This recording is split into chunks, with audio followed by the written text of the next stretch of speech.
Viral sosok Tiara Kartika, anak kuntilanak berparas cantik bikin heboh dan geger warganet. Netizen tengah dihebohkan dengan sosok Tiara Kartika yang dijuluki anak kuntilanak. Netizen pun meramaikan Tiara Kartika di lini masa TikTok julukan anak kuntilanak tersebut. Selain itu, netizen juga menyoroti paras Tiara Kartika yang cantik dan imut. Video Tiara Kartika itu beredar luas di TikTok dengan total penayangan mencapai 5 juta kali.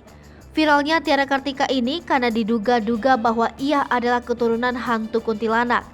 Netizen pun bertanya-tanya tentang siapa sosok Tiara Kartika ini. Sosok Tiara Kartika diketahui pertama kali lewat unggahan video YouTube Carol Inoviani pada 1 Oktober 2022. Tiara Kartika dikatakan tidak memiliki orang tua kandung.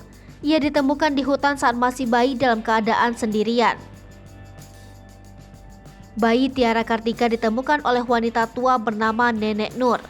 Nenek Nur lantas merawat Tiara Kartika hingga besar. Tiara Kartika ditemukan oleh Nenek Nur 11 tahun yang lalu. Diperkirakan saat ini usia Tiara Kartika menginjak 11 atau 12 tahun. Terkait pendidikan, Tiara Kartika disebut telah berhenti sekolah sejak kelas 3 SD. Keputusan itu lantaran ia lebih memilih tinggal bersama neneknya. Tiara Kartika sempat mengaku bahwa ia sering mendapat bulian dari teman-teman sekolahnya. Bulian dilontarkan lantaran latar belakang Tiara Kartika yang ditemukan di hutan serta julukan anak kuntilanak. Bukan tanpa alasan, Tiara Kartika dijuluki anak kuntilanak. Tiara Kartika ternyata sering mendapat hal-hal mistis di sekitarnya. Tiara Kartika mengaku sering kesurupan di sekolah. Selain itu, ia diejek teman-temannya lantaran kepribadiannya yang pendiam.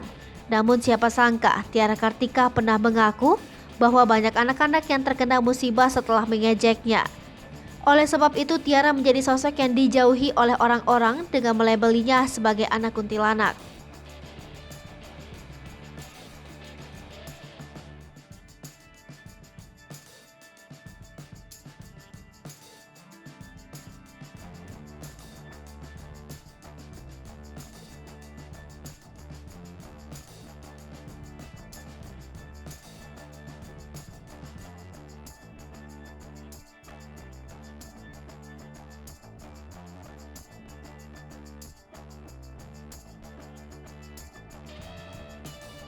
Pemirsa Sri Popo TV, jangan lupa komen, like, dan subscribe, serta tonton terus berita-berita terupdate lainnya ya.